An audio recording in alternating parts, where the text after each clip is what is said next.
Are you struggling for consistency in your sim racing? Does your iRating look like a roller coaster? If so, we have good news for you. The way to get more consistent is to first understand what you're doing differently than the professionals. And VRS is the answer. With our competitive subscription, you will have the telemetry, setups, tutorials, and everything else you need to fully analyze your driving. Our data packs and the ability to compare your driving with the best in the world will show you exactly where to adjust your inputs, change your driving line, and shave seconds off of your lap times. And our powerful and precise Direct Force Pro wheelbase and precision pedals are being used by some of the world's best drivers. All these champions agree that VRS hardware is not just the best on the market, it's also priced well below the competition. So if you're looking to upgrade to direct drive and the best pedals in sim racing, VRS is your answer. If you want to get better, get faster,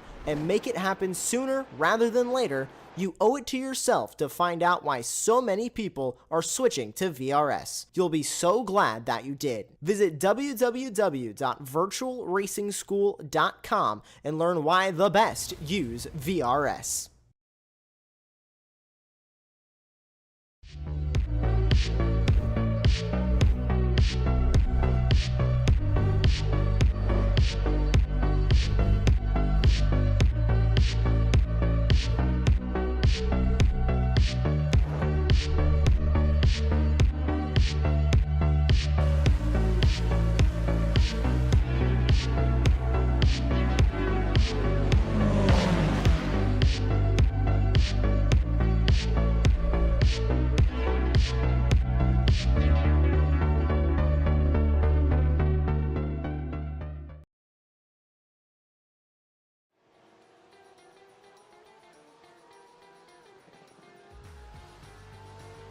We're winding down the inaugural season of the Kellymoss KLÜB iRacing Championship, and why not throw a little bit of rain into the mix here at the World Center of Racing.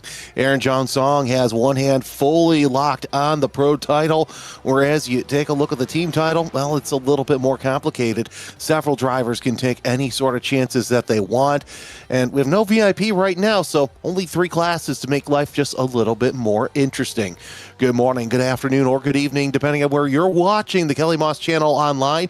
My name is Jeremy Scott. Tristan Herbst is alongside Jim Cunningham, back in the booth trying to keep the towels on the sides, make sure nothing gets fried, including him giving you the sounds and sights of the greatest, where the greatest spectacle in racing usually is. Tristan, I've got to say, I've been to IMS in a rain race. It was the first Grand Am race held there, so I kind of have a feeling I know where some of these trouble spots are. It's going to be an interesting race nonetheless.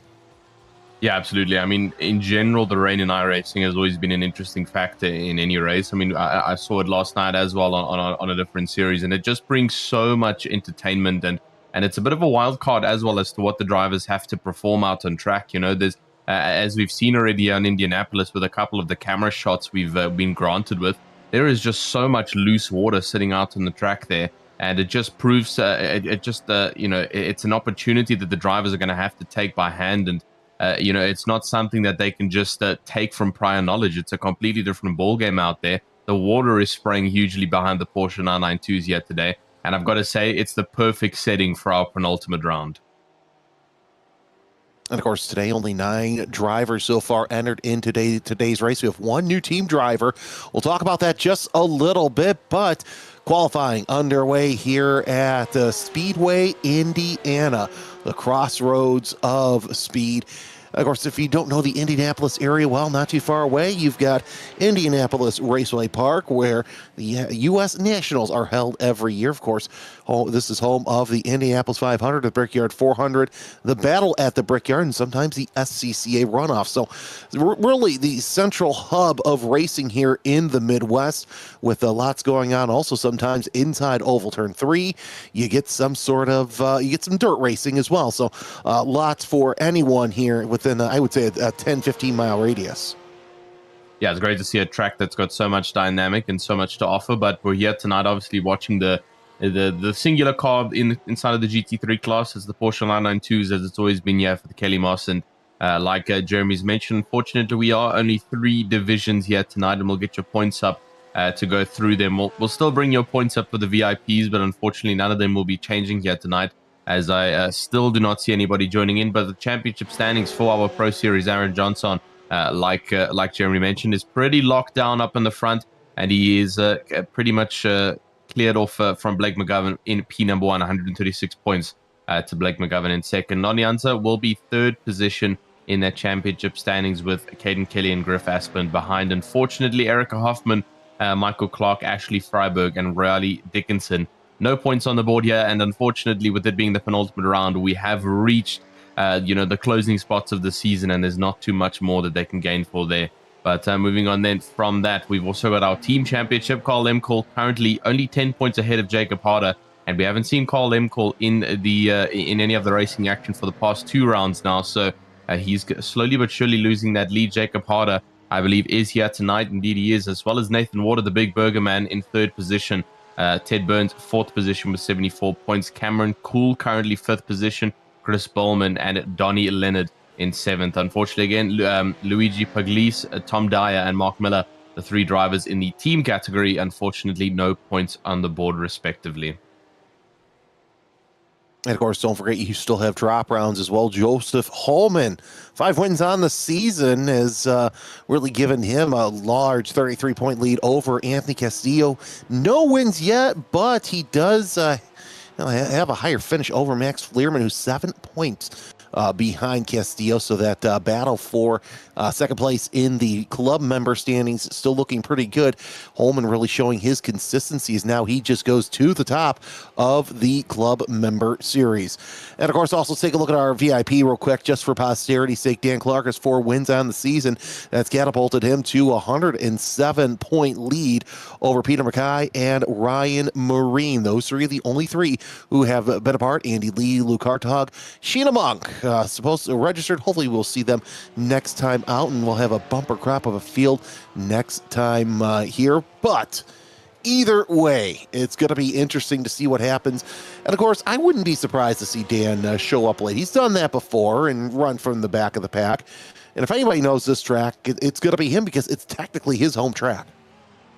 Yeah, I would love to see Dan up in here. Like we saw last week at Kellymoss, he really did provide a bit of a more entertaining battle from the backside. And missing him out today, it's going to be a slightly more uneventful, but hopefully the 9 drivers that we have on grid here today, obviously still very, very good and seasoned drivers. They're going to be able to prove to us that they can still show us some on-track action, as we are about 10 minutes or so through our qualifying session, halfway through now. And Aaron Johnson, yet again, is sitting on that pole position, 133.9, currently about 6/10 faster than Holman, who sits second, currently out on track. He's got Fleerman tailing behind him, as they're both trying to set those fastest lap times. They are in a battle for division here, and I believe that this might be the biggest battle for tonight. It's going to be between Holman, Castillo, and Fleerman. We have seen them in the past rounds pretty close to each other out on track. Unfortunately, Johnson will be pretty much uncontested here, unless McGovern has got some Red Bull and some wings flying through him here tonight. We'll have to see about that one. And obviously, we've got that new driver from the team championship, and that's Mr. Caleb Hermanson. He joined in just a couple of days ago, and this will be his first race for Kellymoss. So far, he's looking pretty good. 35.1, his fastest time so far. You see the red number 4 making his way around. Kind of a shame it's not a red 5. That way I can make a couple of Nigel Mansell quips during this race. But with as wet as this track is, I would not be surprised to see several drivers with several mistakes. You know, on my sheet, I have the incident points that each and every driver has throughout this season. Right now, Jacob Harder's your leader with 78, not too far away. Cameron Cool with 76, and you got to go back to Max Fleerman with 66. But, you know, a lot of these drivers are racking them up. Ted Burns not here, 8 points. Chris Bowman, I don't see him there, 9 points. Castillo, who is here, though, has 9 incident points. So we'll see what happens throughout the race. But I have a feeling, because this track, remember, in real life, it is grooved on the oval. So the drainage, especially with it being so flat, is not going to be there that much. We're going to see a lot of slipping and slide. The fact these drivers are getting around here so fine is pretty good. Yeah, I was going to mention that it would be good to see a bit of a strategy switch up, you know, halfway or maybe a little bit later on through the race, and we see the rain drop away. But as you just mentioned, the corrugation and the actual rain disposition at Indianapolis tends to take a bit of a longer process here due to it being a part of the big oval. And as you can see, lots and lots of sitting water on track. It's quite nice and glossy. And you know what that means? Curbs are going to be your best friend. No, that's a complete sarcastic statement. If you touch one of those curbs in this state, you will not see the next day, especially if it's on a fast corner where the car needs to rotate. We saw it. We've seen it in multiple other series where one of those curbs can become extremely volatile, especially in the Porsche 992. So the drivers have got a bit of a mission on their hands yet tonight, Jeremy. It's not their ordinary race of just making sure they can get it to the end. It's a bit of a survival game here, especially when they're fighting for points. And so that's why I say that battle between second, third, and fourth is definitely going to be lit up here tonight, because it's going to be both a battle of trying to fight out on track, but also just trying to make it towards the end here at a very, very wet Indianapolis. Looking at the chatter here. Oh, yeah, and that's the thing, too, is seeing how these drivers come from the flat onto the banking of Oval Turn 2. That's going to be a big key here. Looking at the chat room, want to say hi to all the Kellymoss fans joining us on the YouTube chat. And the Joseph Hallman fan club out in full force today. So they're here for a little bit of a wet chicken party. I don't know if I'd like some soggy chicken. It just doesn't sound too good. Yeah, definitely not. I see we've got so Aaron Johnson, Riley Dickinson, both of them had their first wins in Porsche Cup at this track. So, I mean, Johnson's going to be tailing out in front. He's got all the experience needed. Unfortunately, Dickinson has not been here once this season, like Jeremy mentioned. Hopefully, in our finale next week, we hopefully get to see a couple more drivers coming across that checkered flag. That would be a little bit nice to see. But otherwise, you know, if we have to settle for all of our OG drivers here, like the burger spilling mayonnaise all over the track, then, you know, we can do with that. But the OGs have really been able to show us a good show so far for the past 6 or so rounds. So I'm still looking forward to what they can do. We've got 5 minutes left of qualifying, and I have been seeing that Vleerman and Holman have been kind of neck and neck in terms of lap times here. I mean, we saw them literally battling each other during qualifying. Vleerman's obviously dropped off away a bit now to try and get a bit of a lap time in instead of just sitting behind the rear of a Holman and just seeing all that white fog spray, which is definitely not going to be good for him in terms of that lap time. But yeah, indeed, 5 minutes left, and got to say, excited to see what the drivers are going to do here. This is a penultimate round, and points are going to be quite important here. Yeah, I should have. I was talking to Victoria Thomas, one of the principals here at Kellymoss just before the race. I always do before this race. I should have threatened, if we can't get Riley to race this race, he needs to be back in the booth with me. He's my former booth mate from COTA a couple years ago. So, well, I didn't think of that sooner. Sorry, Victoria, but we might have to get Riley in the booth because instead of him racing, because he should be out here anyway. Jacob Harder with the fastest lap of the session for the team, 34.970. Holman, though, trying to catch up to Castillo, your club leader. That's weird to say. You take a look at the polls. Holman has had a full-on lock of these polls, and he's 1900ths of a second behind Castillo for that pole position with just a handful of laps left to go in this open qualifying session. I see a lot of the drivers are just taking this session as a practice session, get used to getting out there and seeing how the track is changing each and every lap, because it's going to do that whether it's raining or not. You see the windshield wipers on the 42 of Castillo, and it's just going to be interesting to see how this track weathers as he goes a little wiggly there through that infield section. Yeah, sorry, I just saw that now as he again touched one of those curbs, and you just saw it on the exit there for Anthony Castillo, how dangerous those curbs can be if you're not too careful with it. And fortunately for him, he didn't lose the car, and he's got quite good car control in that Porsche 992. But yeah, exactly as you say, the drivers are using this as a semi-qualifying, semi-practice. They are, trying to study the track, trying to find where the wet spots are going to affect the car the most, trying to find that throttle application on corner exit, because one small bit of throttle application incorrect on a car like this, and unfortunately you will be facing backwards. It's a great way to see the gap behind you, but unfortunately it's not a great way to keep up with the car in front. So that's going to be the main mission here tonight, is consistency is going to be king. Even if your lap times are not the best, if you can keep that same lap time over and over, like we've seen Johnson do practically every single round this season, it's definitely going to benefit the drivers in the long run coming towards the end of this race. But 2 minutes left of qualifying. Johnson not able to beat his time since we essentially got into the good stuff of this qualifying session around the 10-minute mark. So 1:33.9 has been the holding point here so far for the past 10 minutes or so. And Vleerman just a little bit behind, trying to tail. He's obviously taken over from Castillo, though.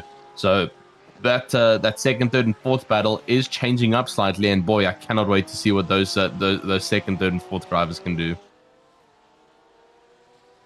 We'll see if Holman can get back up to the top again. He's trying to go for the clean sweep of poles. You see the 25 of Jeansong down the Holman straight as he works his way onto the access road, then comes off back onto the racetrack. And yeah, it's two different pavement compounds here. You have obviously the racing compound, and then you have the street compound. So pretty smart to see John Sung use that street compound. Under a minute left in the session. I think that's going to be it. So at this time, it looks like Vleerman most likely will get the pole. Let's see, though, what happens is Holman. I got my ends of the track mixed up as John Sung decides to come into the pits. Across the line, what does Holman do in the 94-35 double out one? No, he does not improve. So looks like Vleerman is going to get the first pole for the season for himself in the club class. As, yeah, Holman knows he's got nothing left right now in the car. Don't waste it. Go right into the pits. Here's your team leader, Jacob Harder, in the number 6730 4970, the best time he can do. But it's interesting, Tristan, because nobody's setting fast times right now. No, I mean, I would have to agree with that. Even though it's raining, we're not seeing the normal standard like we would. Obviously, Johnson's quite a bit up there, but as we mentioned, I think the drivers are just trying to practice that consistency. You know, there is a lot of standing water that we're witnessing out on track, and it's a lot more than you would normally see on a racing circuit. Obviously, just due to the different type of track material and that we're looking at here. But yeah, it's going to be the biggest thing for the drivers here is just trying to keep that Porsche on all four wheels without losing it and going off into the grass. Oh, we're getting ready for the warm-up session. Let's take a look at the track map as we take a look at the kind of modified F1 course that is the Indianapolis Motor Speedway road course. About 2.6 miles around in length, right in the heart of Speedway, Indiana. As you still incorporate one of the longest straights here in all of motor racing. You head down from the pagoda the wrong way towards turn number 4 and then slam on the brakes for the tight 1-2 turn complex. Turn 3 is a right-handed sweeper, which sets you up for turn 4. They have a switchback, which takes you on to Holman Boulevard. That's turns 5 and 6. We've seen that those corners catch people out during practice today, so just watch out. That's going to be one of our hot spots, an unusual hot spot because of the wet weather. Once you get off turn 6, you got the wide, expansive Holman Boulevard straightaway down to the heavy braking zone of turn number 7. As that sets you up hard left-hander through the S's, 8, 9, and 10. Right behind the museum, between the museum and the golf course. Hang a right on turn 10, and that sets you up for a short jaunt onto the oval between the short chute in 1 and 2. But makes your way around turn 11, now sets up for turn 12, a hard braking zone where you turn right and then quickly turn left. It's a hard right, hard left back onto the oval, which sets you up for another long run down that front straightaway. And that's a lap around the Indianapolis Motor Speedway. Yeah, the drivers are really going to have to manage themselves exactly through that point that you just mentioned, the tight right-hander and left-hander, especially in this wet weather racing. It's going to be a bit of a difficult one to try and keep consistent, especially when we're changing perspectives here from practice/qualifying to the actual race, where that position out on track is dire and crucial. So the drivers are going to have to try and keep themselves at bay there through 12, 13, and 14, not trying to lose the rear backside of the car. But that is indeed your overall track map of Indianapolis. It's going to be a good day of racing here. Good day, night, or evening, wherever you are watching here at Kellymoss. And I think the drivers are well prepared. We've seen lots of them grabbing as much practice as they can in this qualifying session. I see the Burger Man is being cheered on to continue going out on track. Let's go, Mr. Patty Wagon. So that's been his announced name in the virtual grandstand. And so let's hope Nathan Warder. I mean, Nathan Warder had a pretty good contention there in the team championship as well for points. Obviously, with most of them, unfortunately, not showing face here in the season. He's got quite a good opportunity to make some amends up there. As we're just about set to get going, we grid up for the race. Let's show you the starting grid, which was set not too long ago. Aaron Johnson, your pole sitter, alongside Max Fleerman. Row 2, Tristan, is Anthony Castillo and Joseph Holman. Yeah, Jacob Harder will be down there in 5th position. Caleb Hermanson, the new driver to the team championship, a little bit further down in 6th. Blake McGovern, unfortunately, not the best qualifying here today. And in terms of class, the only person he's contesting with here today is Aaron Johnson up in front. So a bit of an uncontested battle here today for Blake McGovern. Nathan Warder starting towards the backside in 8th position. And Cameron Cool down in 9th position, 4.8 seconds off the pace, unfortunately. So just not finding the grips here around Indianapolis, and I don't blame him. It's a very, very, very wet, very, very glossy circuit. As we now see the cars getting ready to pull off for that formation lap. Fleerman already trying to get those tires warmed up as much as he can while the wet is definitely still active. And I think from the weather forecast we saw, I'm pretty sure the rain is here to stay for the entire duration. So that'll make things just a little bit more interesting as we work our way around the pace lap. Drivers get one final sighting lap to see where the hot spots are, where the wet spots are. So if they need to dive off there, they can. And especially what's most important, Tristan, is where the dry spots are, because that's going to be more important, especially with this rain that's moving through the area. Yeah, absolutely. That racing line is going to slowly start to form. It is going to take a couple of laps, though. So the first few laps, the drivers will have to watch out, especially while being on the, cold tires. You can technically call it in the wet. I mean, the tires will naturally be cold, but exactly how you say, that dry line will begin to form, and the drivers will begin hunting for puddles around the track to keep the car nice and cool. As the dry line will be the ideal line for speed, but the wet tires obviously operating at a much higher PSI than your dries. They do tend to get a little bit overcooked on that racing line, and so they will have to dodge and try and find some nice puddles to keep things nice and cool. Or they do jeopardize, unfortunately, losing the rear end. It is a huge possibility when those wets begin to seize up in terms of temperature. And it can happen in any car, especially in the GT3s, just with how much speed they carry into all these corners. So we now see Johnson on the backside of that safety car, just waiting for the launch of this race. I see Joseph Holman warming his brakes up, brake dragging as well, ensuring that the heat goes all the way through the rim, all the way through the inner tire. And as you see him coming around the final couple of corners, I see Joseph Holman, aka the Soggy Chicken, has also been pronounced in the virtual grandstand. I'm not too sure how I feel about that one. Yeah. Ugh. I was just looking at a picture of a nasty chicken anyway. But either way, Victoria letting me know that much of the Kellymoss team flying home from the official test at Sebring that the Porsche Carrera Cup North America Series had over the past couple of days. It was the first stint in the brand new 992.2. So great to see that that's going through and everything is moving smoothly.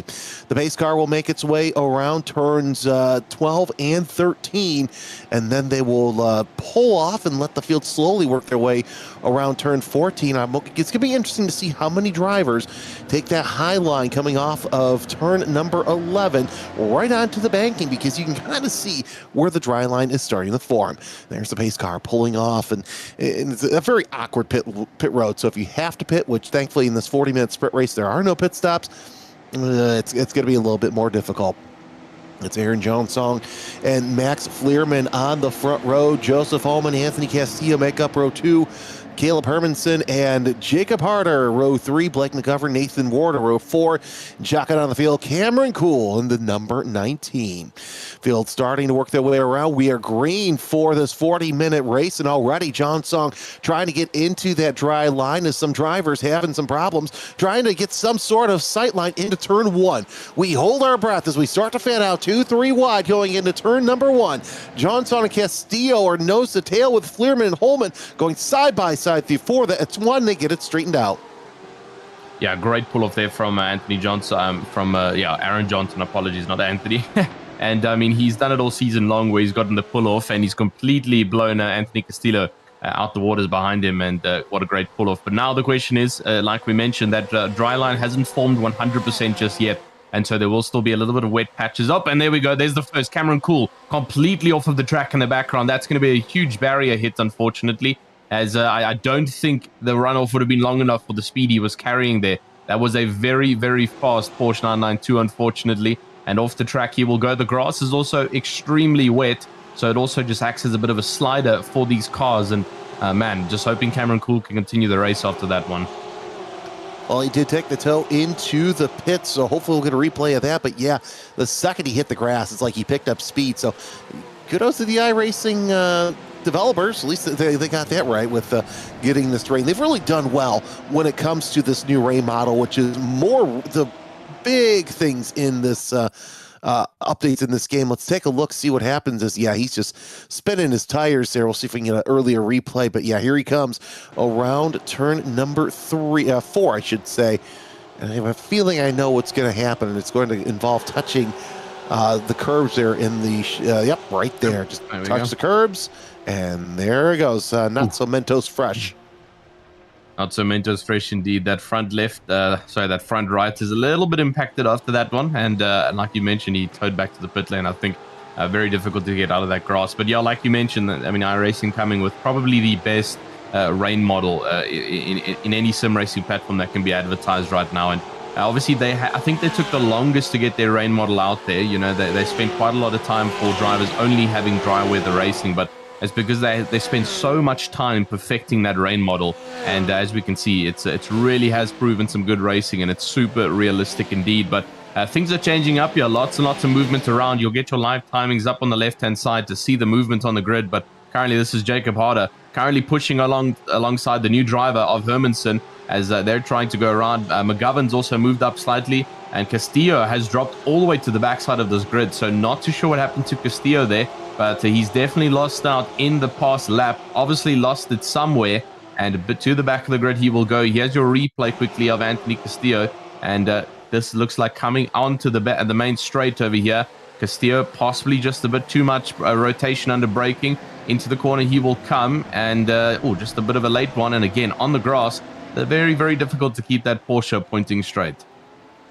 Even in the dry, it's tough to kind of get a breakdown there heading into turn number 12, because you come at such a high rate of speed because you're on the gas from turn number 10 all the way into 12. And I had a chance to actually watch the Michelin Pilot Challenge race there from that vantage point outside of turn number 13 this year at the Indianapolis Motor Speedway, and it didn't matter if it was a prototype or if it was a touring car. The drivers were having problems there because you're slamming on the brakes. I can remember back when Grand Am was doing their initial sightline testing for their first race. If you can believe it, they actually use that little motorcycle turnoff there. So instead of turning the hard right, they were doing 2 hairpins tighter than what old 7, 8, and 9 were. I can imagine in a car like the 992, that would be a little bit too technical, and imagine that in the rain as well, trying to get all that rotation in. I think we would see a couple of cars facing backwards. And I mean, that corner is already difficult. I mean, we spoke about it during the track map, just how the drivers essentially go from a well over 220 k's an hour and coming into a heavy braking zone, like we mentioned. And that's exactly why we see the reason of, a couple of drivers going off, a couple of drivers losing the rear. It all comes down to that braking action. You need to get your braking spot on, especially in the wet weather racing, in order to get that rotation down and also make sure that you meet your braking point, as the braking distance is obviously slightly affected here in the wet weather racing. And so that is the main objective for these drivers. There's Castillo 5 positions down on the backside now of the Bergerman, up in 7th position. He will go. McGovern on the backside of Hermansen. We should be seeing an overtake there shortly as McGovern slowly starting to close up. But it is already a 5-second gap to Johnson from Fleerman, unfortunately. And with the likes of Holman, 1.5 seconds away from Fleerman. So hopefully those two can pull a little bit closer up to each other, as the three-way fight between those two and Castillo are somewhat a bit of a wreck right now, as Castillo's towards the back of the grid.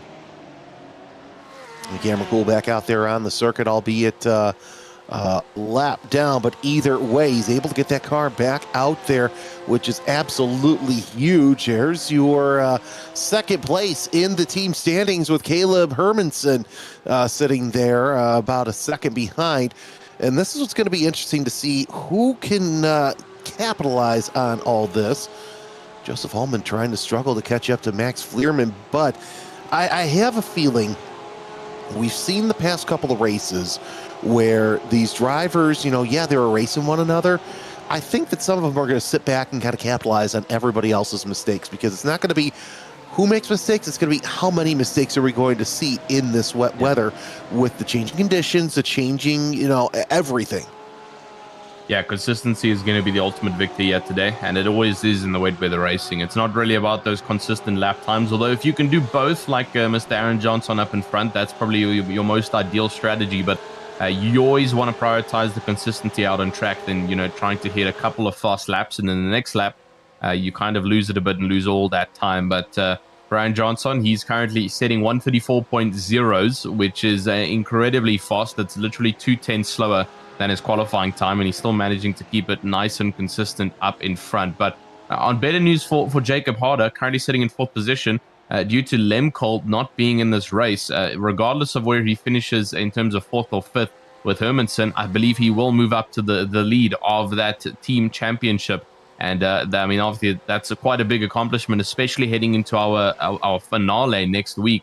As now we see McGovern with a bit of a yellow flag there. Too much speed gone over, and off the track he's gone. He's going to have to slow down there to ensure he doesn't get himself a penalty for the SimLab driver, as he's on the backside of Hermanson now. And through the rest of the track they go. But yeah, absolutely, like you say, Jeremy, this is going to be the battle for consistency, not the battle for pace. McGovern doesn't have much more time to wipe away that yellow flag, so we'll see if he can do that here heading into these braking zones, and indeed there he goes. So that has been, the slowdown penalty has been served. Harder and Hermanson sitting there nose to tail. That is the battle of the race so far, and no surprise here that Hermanson, Harder with a little bit of a wiggle through heading into the infield section. Now they're side by side. Little couple tires off to the side, and Hermanson has to give up the ghost for now. That gives McGovern a chance to come in and play as you're watching Hermanson, and that's what these drivers are dealing with. They're dealing with rough conditions of trying to see how close they are to the car ahead of them. But I was going to say, no surprise that Hermanson is getting onto this quick. I know last week he was itching at the bit to be involved, and unfortunately it was too late in signing up. But either way, he's here today, and man, he's really making quick work. Well, he's got a bit of a 2-round dash for himself to work with. Let's see how many points he can rack up on the board. He definitely won't be last in his division, unfortunately, due to those few drivers who registered and haven't participated yet. So Caleb Hermanson will definitely move up the standing orders there. But that was a very, very close moment for Hermanson and for Harder. Now he goes slightly off of track, and now he's going to be even closer for the fight. But Hermanson there through the right and left-hander before the straight, just clipping that curb and almost losing the car. Harder's squabbling on the outside line now, and Hermanson will hold that inside line. Harder, a little bit better speed though in the number 67, and will be able to hold the lead there in his vibrantly colored car. It is red versus I'm not even sure what color to call that up in front. It's black, white, it's neon teal. It's all the beautiful colors that you have to offer as a designer of liveries. And moving on, Jacob Harder does indeed get himself a yellow flag penalty. And he slows down in the corner. And unfortunately, Blake McGovern is now going to get that advantage on the left-hand side, trying to wrap around Caleb Hermanson. Not enough, though. And Hermanson's going to get the better entry there to the corner, almost going side by side with Jacob Harder. Through the right-hander, there will go again. And on the inside line there for McGovern, almost over the curbs and losing traction. He's got to watch out for that. But here we go. We've officially got our first three-way fight. Man, that is not what Hermanson wanted to see, is Harder taking that slowdown penalty as they're side-by-side going into turn one, and McGovern's trying to figure out who he wants to follow. It looks like that he's going to follow Hermanson across the yard of bricks, and now who's going to have the advantage to turn one? It's going to be Hermanson, so move him to the lead of the team, and he's going to bring Blake McGovern with them. What a fantastic pass for position here, and what could have been bad for Hermanson actually turned out quite well, as now he sets his sights on Joseph Holman for the overall position, but that's backed everybody else into him. And that kind of racing is absolutely, it's pretty troublesome and scary. I mean, we saw from Blake McGovern's perspective there on the back straight, it's just mist and a very thin line of a brake light that you get to see up in front of you. And you've got to observe that so carefully in terms of observing where the driver up in front is going to plant the brakes. And as he sees now side by side with Harder, who's trying to work his way back up, but it is allowing for the Burger man behind to join in and eventually converting this into a four-way fight. I think Hermanson is slowly starting to run away a bit, yeah. 1.1 seconds ahead of McGovern now, so it is a three-way between McGovern, Harder, and Water. The question is who's going to come out on top, and as you can see, it is just mist. It is complete mist for the drivers behind, especially through those wet patches around the track. Look at the gap that Hermanson now has over McGovern. That's a little bit of a slide there, as McGovern almost lost that position to Harder, and indeed they're going to try and go side by side as the Burgerman Warda works his way into this battle as well. They're neck and neck around that final quarter down towards the yard of bricks once again, and they're still going to be side by side going into turn one once again. You see Warda gonna decide to just split the uprights and get a better view. Who gets the advantage coming out of turn number one? Ooh, they're still so tight as McGovern gets that advantage off of one, but Harder, he's not gonna let him off that easy as they're still chasing their way through turn two and in three.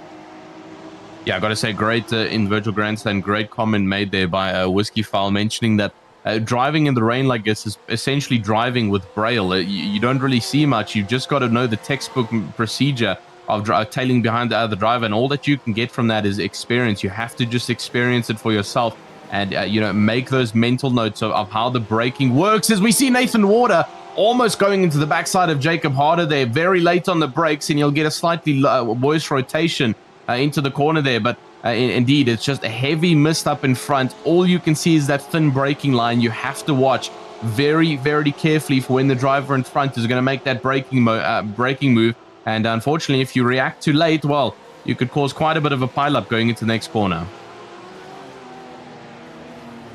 Something you don't want to do in spite of the wide open spaces in a lot of these corners here. Now you're on board with Ward as you see that rain line being taken by Harder, not so much by McGovern, and that's okay.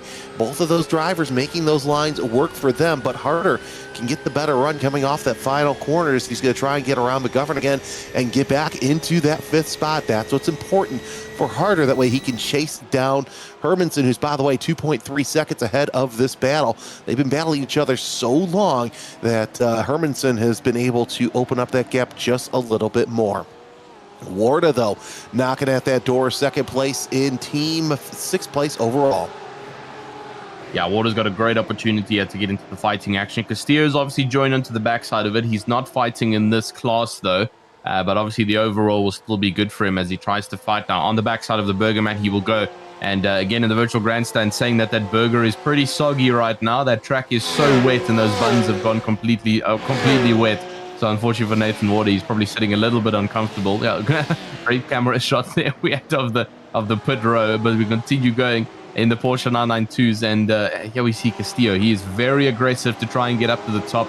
He's got to watch out, though, not to make something too aggressive in terms of trying to get past Warder and Harder here. He does not want to sacrifice again like he did towards the start of this race. You people need help if you're thinking about soggy food. You know what? I like the analogy of chicken marinating Harder off into the grass. Here comes Warder, high, wide, and handsome around the penultimate turn. And indeed, he's going to make easy work of Harder. So move Warder up to 2nd place in class, 6th place overall. Harder's fallen 2 spots in the past 3-4 laps. So not a good sequence of turns for Harder. Now he has to deal with Castillo, who's sitting there in 8th place. Again, that's an out-of-class battle, however. But remember, these points, doesn't matter where you finish in class, it matters where you finish on the track for your points. Yeah, virtual grandstand asking if the sun is coming out. Unfortunately, I don't think the sun is going to be coming out. We're 15 minutes in, and the rain is definitely still pouring down on us here. We'll let you know if we see any sun. Unfortunately, for the time being, it is very much overcast, and all of the drivers have got to rely on is their lights. It's a 10.9, actually about to become 11-second gap now for our race leader and a probable champion currently in that pro class, Aaron Johnson, as Fleerman is trying his best to catch up. Unfortunately, I don't think he's going to have it in him. He's got to watch out, though, from Holman behind, because eventually Holman, if he's got it in him, will begin to catch up. Hermanson has also pulled a beautiful gap for himself, 2.6 seconds to Blake McGovern, and so he's got quite a bit of breathing room to play with now. The question is, it's all about that battle a bit further behind. Warder moves ahead of Harder. I saw another comment, somebody saying water plus Harder makes water, and that's obviously what's pouring down on the track here. So, man, I mean, our virtual grandstand is pumping here tonight. Everyone's coming with some great analogies and also knowing how to make Jeremy's stomach move with some soggy food. Yeah, oh boy, yeah, I've hopefully my dry food will be coming soon. This is the battle for 2nd place and the lead in the club standings, with Fleerman holding off Holman for the time being, as you're on board with the Chicken Man making his way through turn 2, now through 3. And it's going to be interesting to see if Holman can catch up to Fleerman. He's been close a couple times, and he's been running just faster, but there are some areas where Fleerman just, can we say, just is faster than Holman, which is kind of weird because we've seen Holman be the class of the field. Yeah, absolutely. So Fleerman seems to have picked up a bit of pace here. He's probably put a couple of good laps down here at Indianapolis, and it really has worked out for him. Harder's gotten himself a yellow flag and he's moved below Castillo, so he's obviously made an error somewhere around the track. But yeah, for the time being, Vleerman has been able to hold out in front. You saw the drivers there on the straight just searching for those puddles of water to keep the cars nice and cool. But I mean, he has hard as off track before we continue there. Again, it looks like they're the same there, sector 3 somewhere, that he's just made the error behind the Burger car. Was it on the curb? Indeed it was. Trying to get the car rotated with the back wheel on the curb, and that's just enough to over-rotate that Porsche. Fortunately, no barriers imminent in the area, and so just a bit of grass that he's got to wipe off from the under tray of that car, and off he goes again to try and chase on the backside of that battle. This is going to happen here. Cameron Cole gets another slow down penalty as Holman trying to reel in Vleerman. Try and say that 5 times fast down the front straightaway. We're just at almost at the halfway point. I think we'll probably get 24 laps in here at the World Center of Racing. But Castillo also closing in on Warda for 6th place. That's an out-of-class battle. This is, though, the battle for the club class lead. Looking at my stats here, in these two right here, the only winners of the club class so far this season. And, of course, Max Vleerman coming off a good pole here not too long ago that we saw. So he was able to take the perfect pole record away from Holman. But he also has taken away the perfect win record from Holman. I have a feeling that Vleerman wants to make it 2 wins on the season. Yeah, absolutely so. I mean, I can't briefly remember what we saw, and I don't know if we can pull up those championship standings again briefly just to have a look at where they sit on that club members championship. Obviously, Holman has got the best chances here from winning so many races in the past. I think Vleerman for the first couple of rounds, and there you can see it. So Vleerman 96, Holman 136. So, I mean, Holman's got the clear advantage. It's 2 rounds left, and obviously he's just behind the likes of Vleerman. So he's still going to be earning a good amount of points here. And so Vleerman has got to push, but also he needs something to happen to Holman. Holman needs to fall slightly further behind if he wants a chance at getting enough points to contest for the championship battle here. Unfortunately, for the first couple of rounds, I think Vleerman was a little bit dormant in terms of those finishing positions, and a little bit more towards the mid side of this grid, or possibly missing a couple of the earlier rounds. Unfortunately, I cannot remember off the top of my head. But the more important thing is that coming towards the end where it matters the most, he is putting in the laps and he is putting in the contention with Holman. Well, even with drops, I think Holman has also is one of those drivers that has the hand on the championship. We'll talk about that in a second. Right now, Castillo taking a look to the inside of Warda. Not going to make that happen as they work their way around and trying to dig through the rules real quick, as a good announcer should. Well, he should know them by the top of his head, but just so many series. Either way, the drops, it's going to be... Look, Holman has one hand also firmly on the club championship. It's the team championship where we're really focused on here in the end of the season, is Castillo doing all he can, and Harder's going to get another slowdown penalty. So he's just having problems after problems. Nice Tokyo drift, though, out of Hermanson going through the S's. He's able to open up a 3-second gap between he and Blake McGovern. So not too bad for the rookie making his first showing this year.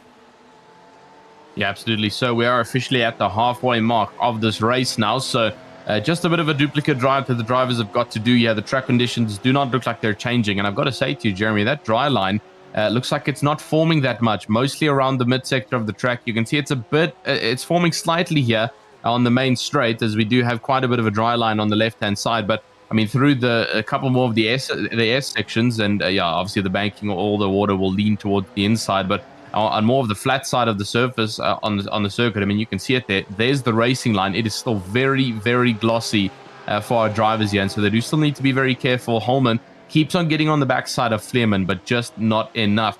And I mean, Water being told he needs to catch up to McGovern. Man, I love these play on words, but man, they're starting to get a bit diabolical in the virtual grandstand here, as Water in 6th position will do his best to try and get up to Hermanson. And Harder, I mean, he needs to try and also get back up there. He's got good chances for the championship standings as we get very close for a bit of a change for the lead of the club members division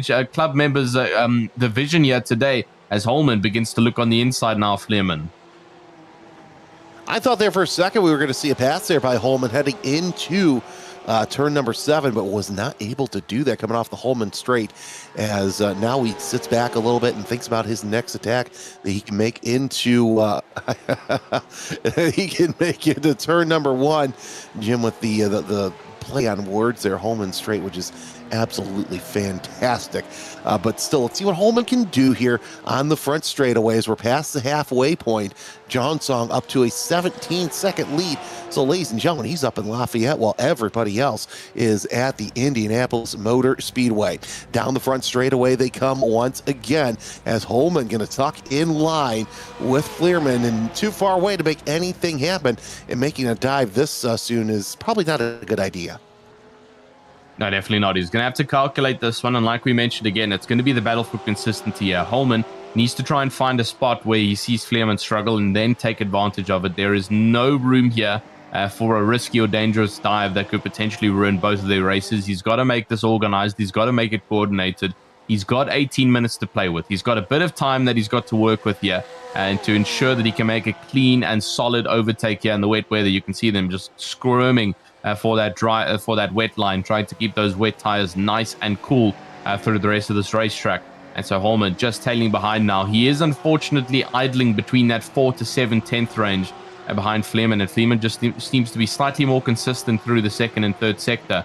And then coming onto that back straight, Holman gets a bit of a better exit and begins to close in again. Now you can see it 8 tenths between the two already again. So Fleerman getting slightly better exits here, a little bit more confident on the throttle application possibly. As, oh my goodness, you can see there Holman almost drifting onto the straight over here as he, again, now he starts to close the gap. So slightly different driving styles coming from the two of them, and we'll see Holman yet again getting onto the backside. But it might just be a bit of a cat and mouse game here. Can Holman eventually get ahead of Fleerman, though? That is the big question.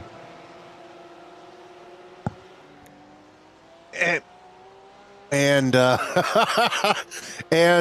you know, here's the thing: we got plenty of time left. But by the way, our producer Jim said that Aaron, this is free advice, Aaron. Free advice. You're not gonna get much of it from me anyway. We'll talk about it in the interview. You need to paint the car yellow next week because you're taking these kids to school. 18 seconds separates Johnson from Fleerman. 33.853, the fastest lap of the race, run by Sean Song. Nobody else coming close to about a half second or more. Oh, I would say a full second is the next closest driver as they work their way around the circuit. But I'll tell you what, once again, Johnson putting on a clinic. Yeah, he's been doing it continuously as well. He's got to get a nice strip pasted on the backside that says all aboard the Johnson bus. I mean, look at this, 19 seconds of a gap to the likes of Fleerman. And the thing is, Fleerman can't really try and reduce. He cannot try and reduce He cannot reduce the gap to Johnson at all because Holman is on the backside, and Holman has been putting the pressure on him. We seem to have had an incident somewhere out on track. This is Cameron Cool again, I think, having a bit of an incident to turn number 7. Let's have a look. Was it possibly under braking, touching that curb on the left? Indeed it is, and unfortunately running slightly wide. He was able to catch it, though. Good job not going out on the grass. It would have been a bit of a mission to get it back onto the racing line. But Cameron Cool just slightly too late on the brakes. Has to get a bit of a later rotation. And still staying nice and minty cool on with those Mentos out on track for Cameron Cool. Let's hope he can make it to the end of the race, though. Even though he's struggling towards the back, it's always good to see the drivers coming across the checkered flag. That was close by Holman as he almost ends up into the engine compartment of Fleerman down into turn 1. We're starting to see a little bit more daylight, but I think we're too late in the race to have any sort of drying track. It's just going to be very wet because it's been raining since we got on the air during practice. Everything is Cameron Cool still has a slowdown penalty to serve here, but either way, I guess we say Cameron wanted to end the race, and now he's got a black flag for either too many incident points or not serving the slowdown penalty within the prescribed time. Because in your overlay, when you're driving, iRacing has a time limit on when you can serve, how long you have to serve your slowdown penalty. So obviously, I would imagine that's what the problem was.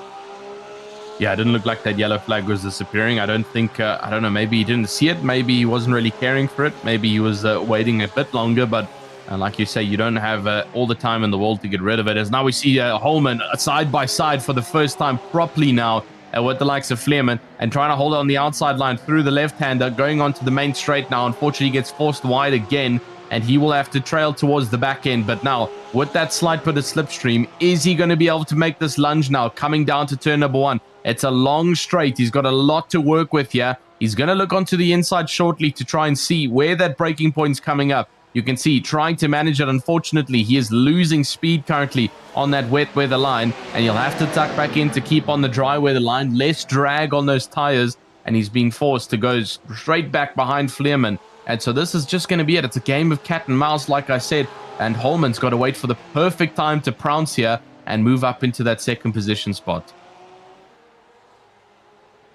Yeah, still plenty of time, as looks like Cameron Cool has decided to leave us here. Sorry, Cameron. It's just a rough night for you.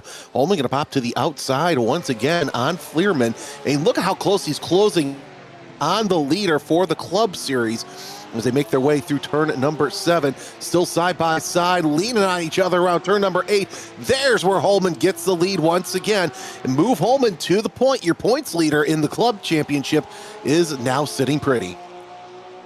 Yeah, it seems like, unfortunately, Cool has dropped into a bit of a vial of Coca-Cola, and he's popped off track, unfortunately. So off of the line he will go, and down into the pit lane, and it looks like he's out for the rest of this race. So unfortunate to see from Cameron Cool, especially on the penultimate round here. That could have been, even though it's 9th, it's still points on the board there due to the limited grid size. But now it is the reverse challenge of from Fleerman. Can he try and get back ahead?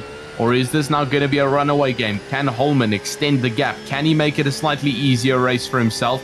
A bit more uncontested on the rear. Unfortunately, 22 seconds, judging from personal experience, is not the easiest thing to try and catch in 12 minutes. And so, especially when it's a rocket controlling that gap, it's Johnson up in front from Holman. And it's going to take a very, very hard push to catch up. So I think Holman's strategy here is extend that gap, extend it even more, and just try and remain consistent for the last 10 minutes of this race.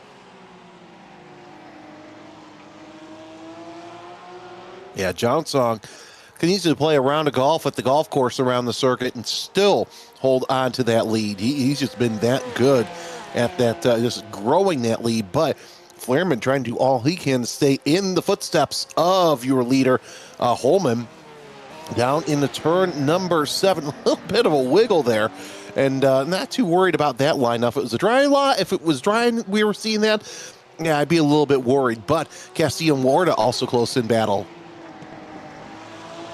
Yeah, see it down there a little bit further behind. It is Castillo to Water, obviously different classes, but still a good fight to witness out on track.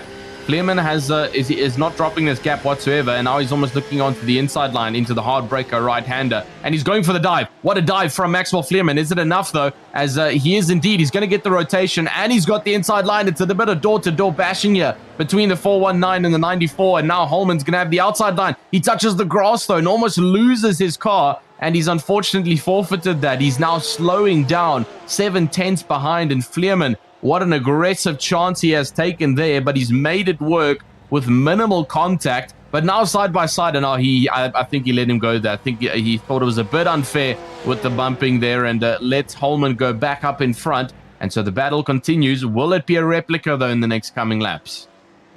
I think that was fair. That was a fair move by Fleerman, though. If he would have, let it be, fine, whatever. That's racing there. But either way, Holman back to the point after Fleerman concedes a position. Here comes Warda and Castillo side by side. Castillo with the nose out front.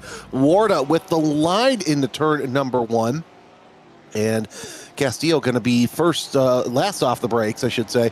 Worked his way through turns 1 and 2. So we'll see if the Hamburger can slide his way back into 6th place overall. But for the most part, things are starting to calm down as we're working our final quarter of this 40-minute race. Yeah, final quarter indeed. It's the final consistency push here for these drivers. It's that small little bit of time that they've got to spend. As I say, consistency. Water gets himself a yellow flag, unfortunately, due to going off track. And let's hope he can clear it, unlike so he doesn't end up like Cool with the black flag penalty. That would not be ideal right now for Nathan Water in 7th position. But indeed, like you say, final quarter to go. The last bit of pushing, or the last bit of consistency holding before the end of this race. You do not want to sacrifice anything for a bit of speed around track right now. That would completely throw away this half-an-hour race. As we see, Caleb Hermanson still in 4th position, holding off strong. And he's uncontested everywhere. Almost 4 seconds of a gap behind to Blake McGovern, and obviously 12 seconds up ahead to Fleerman. So a bit of a no man's land. All he's got to do is bring it home now, and I think he's going to be able to do it. Well, anything can happen here in the final less than 8 minutes left to go in this race.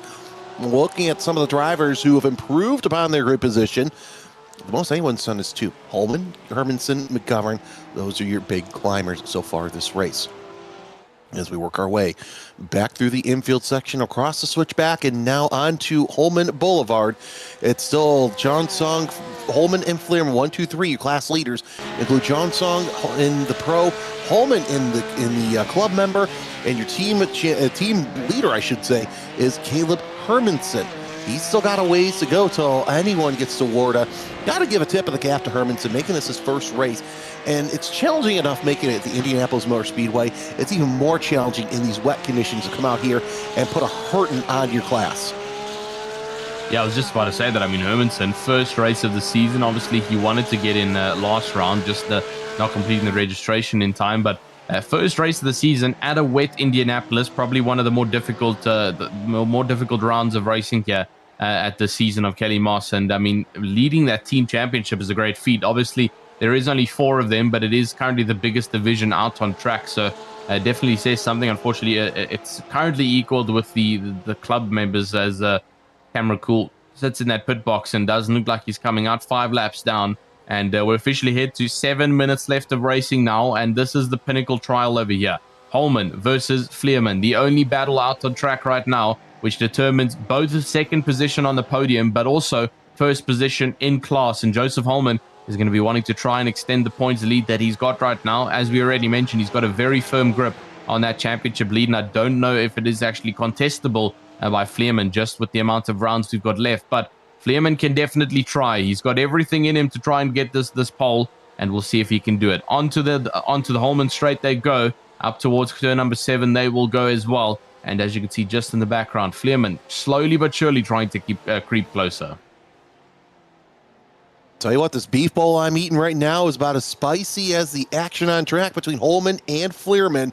It's just a lot drier than what's going on out there. Fleerman closing within 0.6 of a second, a couple of car lengths, and he's waiting for Holman to make one wheel wrong. The thing is, we haven't seen too much of Holman drop a wheel or take a toe out of the line. It seems like that he's been one of the drivers who has really put his nose to the grindstone and honed in on the sleep. But Fleerman's really good through this section. We saw him make that dive a couple laps ago, although he did give it up because of the contact that the two of them had there in that back corner. Here comes Fleerman once again. He's going to be under that rear wing, but look at all that spray there off of the back of Holman. He's really trying to fight that car down the front straightaway. As Fleerman, I don't think he's going to be close enough this time by to pop out and make a move in turn 1, though I said some wrong things this broadcast before. It's deep in the turn 1. Yeah, Fleerman going to be heavy on the brakes side by side. Holman going to be easier on the brakes, but he's going to have a line through turn 2. Keep Holman to the lead. Yeah, great bit of battling that we've got going on over here between Maxwell and Fleerman. Sorry, not Maxwell and Fleerman and Holman. And I mean, Fleerman is just trying to go for every single opportunity he's given here, which is great to see, especially this late into this race. I know he's going for the dives, and I know it's looking risky, but I think they're kind of at that level where they know what to expect, as they've been literally challenging each other for the past 3 or 4 rounds. And so, they're making sure that if something does happen, like we've already seen, they had a bit of contact, then Fleerman gave the position back. So they're going to continue fighting, and I think they've both agreed to continue fighting here, which is a great show for us here on the live commentary box in the virtual grandstand as we continue watching for the next 4 minutes. It is coming to the closing sections of this race now, and the question is, Fleerman has been playing the nice game. He's been trying to take the overtake as cleanly as possible, but he's only got 4 minutes to work with here. It's about almost 2 laps, I'd say, that he's got, and especially through this section where he is slightly faster than Holman, he's got to get his advantages straight and try and get up ahead. I'm looking here at the chat. Put John Song in a GT4, make it a bit more competitive. I think that would be an absolutely fantastic way to end the season. Victoria, let's make it happen. Let's put him in a Cayman. Yeah, put him in a GT4 with a little bit of weight reduction, a little bit more competitive, and I still think he'd be competing at the top. Yeah, you're even a Porsche Cup car, a lot more challenging to drive than a 992, I've got to say. So yeah, I think that would be a good challenge for Johnson, but we'll have to see how that goes for him. With 3 minutes left to go, he's definitely been breezy driving this entire race and completely uncontested as well. But here we go again, almost side by side between Holman and Fleerman, and they keep getting close to each other and then just proving their advantages around this track. It's the different sector advantages between Fleerman and Holman, but Holman is going to be doing everything he can in the defensive strategy here to keep up ahead for the next 2 minutes and a half.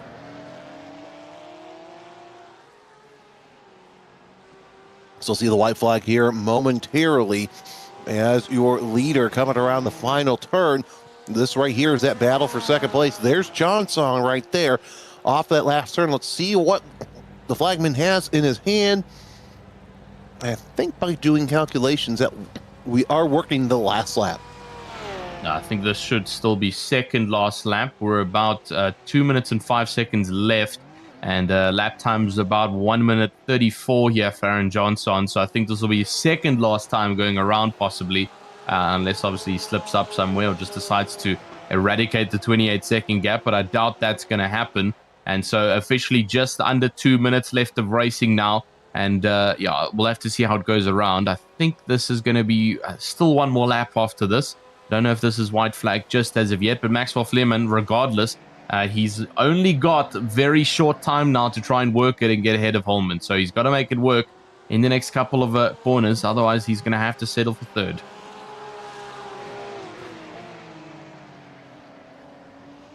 I'm just watching this battle tight here, coming off of the oval onto the Holman straight. I gotta say, Tristan, this has been the battle of the race right here. Yeah, these two have been neck and neck with each other for, I mean, how long? Essentially since the start of this race. Fleerman led it for quite some time over Holman, but things have switched up for Holman's better sake over here. And there we see now Johnson is coming through that final right-hander. And we are officially at the 39 minute. It's probably going to be about 39:20 seconds. And so now we will be seeing that white flag being waved as Johnson comes across the checkered flag for the second final time. It is going to be the final time next lap. White flag is officially out and waving for the leading driver, Aaron Johnson, up in front, uncontested, unshaved, and up in front with zero contention whatsoever. The number 25 has been having a bit of I don't know if he finds this fun, though. That's the question. I mean, some people find it fun to be up in front and know that they're winning. Others find it a bit boring. So we've got to ask him. I mean, like when we interview him just now, is he finding it fun up in front? Do we genuinely need to consider putting him in a GT4? I think we do. I think it'd be a lot of fun to see what he can do in a GT4. Here's the white flag for Holman and Fleerman. And Fleerman doesn't have too many opportunities to catch up to Holman around turn number 1. He does not make that pass into there. But we'll see if Holman can make something happen into turn number 7. He's just got to stay tight with Holman through the section, so he's doing that exactly the way he needs to. And by the way, the reason why I screwed up on my math, I think he just gave me a headset. So, you know, math, sometimes not my strong suit. Fleerman gets a slowdown. Oh, that's not good for his chances to try and catch up to Holman. Now Fleerman has to slow down, and indeed he's going to take that slowdown going into the braking zone. Will it be enough to satisfy the stewards? No, it will not. Either way, that is absolutely fantastic for Holman as Aaron Johnson comes around the final corner. Fleerman gets that slowdown wiped away, but it's too little too late for him. Checkered flag is out once again. Aaron Johnson makes it another win for the pro class across the yard of bricks. He wins virtually as well as in real life here at the Indianapolis Motor Speedway as we're waiting for our club winner. And indeed, that's going to be most likely Joseph Holm if he can just keep it together for the next couple of corners. And I don't see why he can't, because he's been pretty darn good through this final corner. But Fleerman closing within that danger zone. But either way, Holman gets back on the gas coming off the last corner, and he's going to take that checkered flag.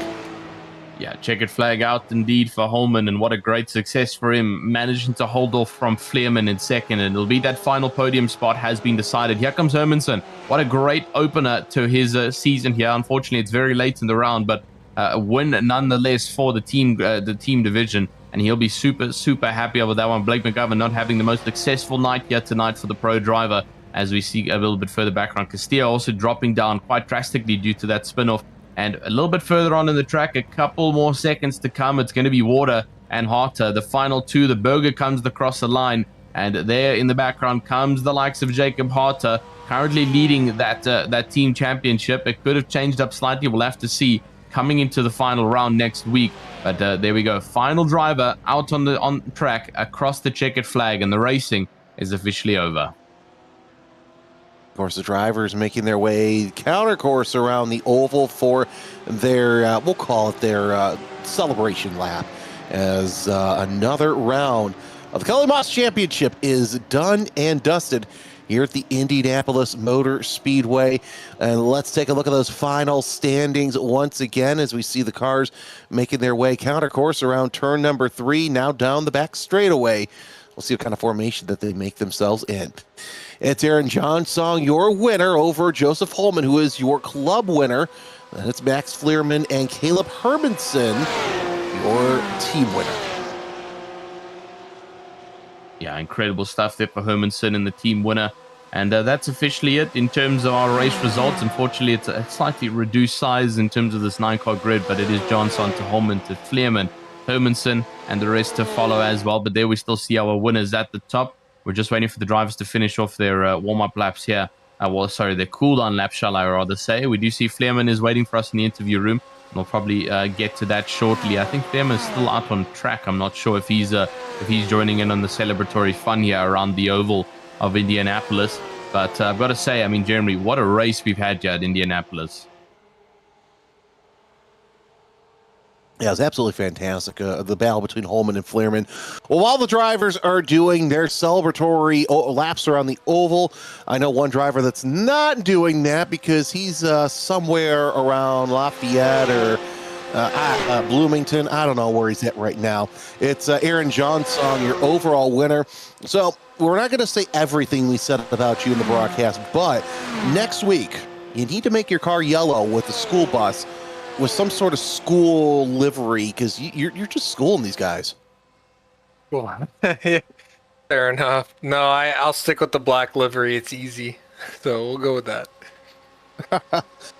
Black livery. All right. Let's talk about the challenges of a wet Indianapolis Motor Speedway. You know as well as I do how tough it is because of the lack of banking. It's a very flat track, so water just pools everywhere. Yeah, fortunately for us, it stayed pretty consistent. The rain didn't really pick up and it didn't really let off. So I was just kind of figuring out what the dry patches were and where the grip was and just trying to be consistent from there and minimize the mistakes. Either way, yeah, minimize mistakes, quote unquote. But nonetheless, another dominating race, ho-hum. But you're using this as testing because a lot of these tracks that you go to here on the calendar are ones that you race in Porsche Carrera Cup North America. Yeah, and the finale's at Long Beach, and that's somewhere where most people in the grid haven't been, including myself. So, hopefully we can all have some fun there next week.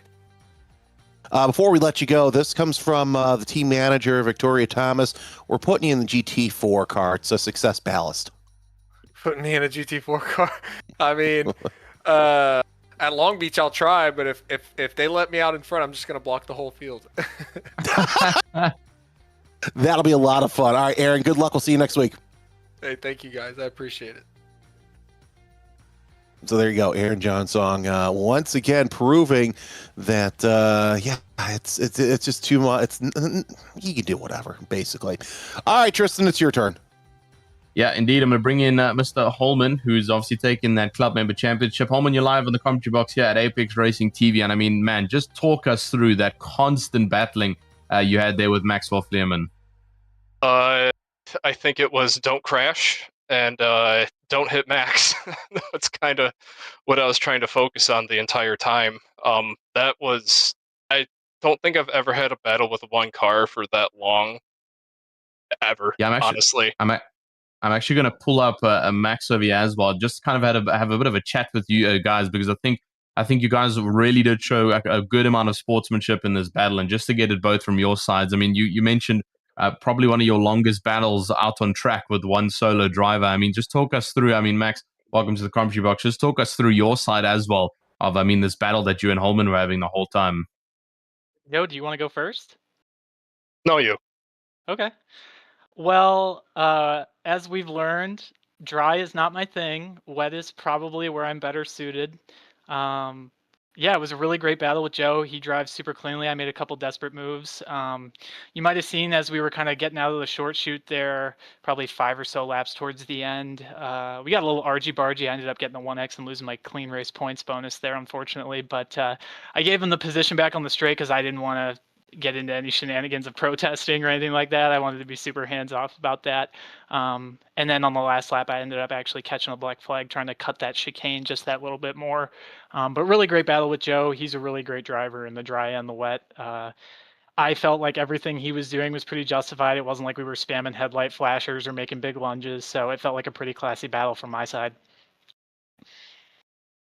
Great stuff. And I mean, I think Holman, you already gave your side. Is there anything else you want to add to it? No, just shout out to Max for having an incredible battle that entire time. I'm excited to see to go back in the broadcast to see what it was like from your guys' perspective. Me too, to be honest. Yeah, with the VR headset on, I can't see anything and I don't have any volume of anything up. So it'll be cool to go back and watch the race and kind of see what it looks like for TV cameras. Yeah, you guys pretty much most of the battle all race, so you'll definitely find your clips out there. But last quick question for both of you before you head out. I mean, Long Beach, the final round of the season. What are you guys thinking for that? That's a good question. Main thing that I'm concerned about is the bumps causing excessive wheel spin and then generating tire temp, but I honestly don't think it'll be too bad. This fixed setup has been pretty predictable in any track circuit, with the exception of a couple really changing direction tracks. I'm feeling pretty good. I don't know if I'll be able to get Anthony in that final race there. I'm going to try my best. Probably put in some practice over the early week and do my best to try to get there, because it's really important to perform well in the last race of the season. But I'll take a podium here today. I mean, 2 podiums in the series in general is more than I ever expected. So I'm just happy with how today went. Yeah, incredible stuff. Holman, your side? Yeah, no, Long Beach has its own set of challenges, being a street course, very bumpy. Like Max said, I think tire management and temperature management might come into play probably farther down in the race. And just keeping the cars off the wall, because it can get really narrow really quick, and we know that the last corner of that course can be treacherous. Hey, speaking of which, I don't want to interrupt, but I was following Joe out onto the main straight, and his end plate would spark on the wall when I was following him here. That was like the only conceivable thing that wasn't wet that was happening on track, was he would constantly hit that spark on the catch fence, and it was really, really cool to watch. Great stuff from both of you. But thank you guys so much for joining us here in the commentary box, especially joining us together. We'll see you guys both next week for the finale at Long Beach. Yep, Hey, take care. All right, Mr. Maxwell Fearman and Joe Holman joining us together. Back over to you, Jeremy. Don't have our winner with us. Well, let's bring in our second place driver, Nate Warda. Well, the Burger Man finishes off in second place. Not a bad showing. I know that we showed a little bit of your battle there near the middle of the race, but I would say all in all, pretty good race. Yeah, I'm pretty happy with it. Pretty greasy out there, but that's kind of how I like it. Yeah, exactly. And that's something that Aaron and I were talking about, because of the way that the facility is. There's not much drainage there. So it didn't matter if we were going to stop raining anytime soon. It was kind of right before the main straight, then coming towards the backside. There were 2 just terrible puddle spots. You kind of had to lick it and stick it and just kind of slide through. Well, at least now you know when you guys do a track walk later on this year around IMS, you can say, "Oh, I remember this." I remember, if it rains here, it's going to collect here, because basically, from what I remember, it's pretty much the same thing. Exactly. Yeah. Either way, nearing the end of the season, Long Beach next week. What are you looking forward to most? I'm thinking a lot of practice this next week. I'm not familiar with this track. I'm not familiar with Long Beach, so I'll probably be getting in for a lot of practice this week to try and finish off the season strong.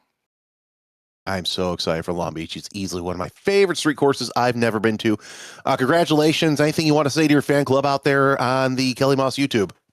I don't think so, except for thanks for your support, and see you next week. Nate Wardus, second place in the class here on the Kellymoss YouTube. And that will... Oh, there's the Caleb. Never mind. Let's bring him in real quick. I forgot. Let's bring in your winner. Caleb, who needs practice? Who needs extra races? First time out, and you win the team championship here at Indianapolis. Congratulations. Thanks. Sorry, I'm new to this, so I was in the wrong waiting room. Different Discord altogether. Either way, you know what? You're learning, and that's good. Rookies learn. We're going to take the rookie strips off you this week. But let's talk about your race. You obviously had to race Jacob Harder there for the lead, and then once you got around Harder, it was just game over. Yeah, I think he got hung up by Blake, and I was able to pull away from that, and I was able to keep my lead after that. But I kind of lost focus in the beginning there, started to make some mistakes, and I was a little worried about Blake coming up on me, but I was able to pull it back together and close it out. All right, I've got a job for you to do. I don't know how many drivers you talk to on a weekly basis. You need to get them all ready for Long Beach, because if we get Luke Hartog, Sheena Monk, Riley Dickinson, Mark Miller, if we get all these drivers together, I think we can finally challenge Aaron Johnson. What do you think? I'll see what I can do. Well, I don't know too many of the drivers yet. I'm still pretty new, but I'll do what I can. I'll do what I can outside of this. But I think that'd definitely be a lot of fun to get as many people as we can on a really tight street circuit. Absolutely love Long Beach. Congratulations, and we'll see you next week. Thanks. That's Caleb Hermanson, your race winner today, and that about does it for us this week. Tristan, as always, what a blast. Like we always say, what we lack in numbers, we get in talent. Yeah, absolutely. So, 9 cars on grid. We basically had something to talk about the entirety of this race, which really does say something about our drivers here at Kellymoss, and they've proved themselves yet again. It's really sad that we already know we're going into that finale round. It's the second last week we're with you here tonight live on the Kellymoss YouTube channel, but we'll maybe be back in the future with some more Kellymoss action. But yeah, Long Beach next week finale, going to be an absolute blast. It will be an absolute blast as we run through the California coastline for the final race of the season. Once again, your winners, Aaron Johnson in Pro, Max Flierman, I should say Joseph Holman in the club class, and Caleb Hermanson in the team class, making his 1-for-1 debut. Alongside Tristan Terps and Jim Cunningham, my name is Jeremy Scott. Thanks for joining us on the Kellymoss channel. Don't forget to keep it pointed forward, keep it between the ditches, and always keep it greasy side down. We'll see you next week from Long Beach, here on Kellymoss Racing.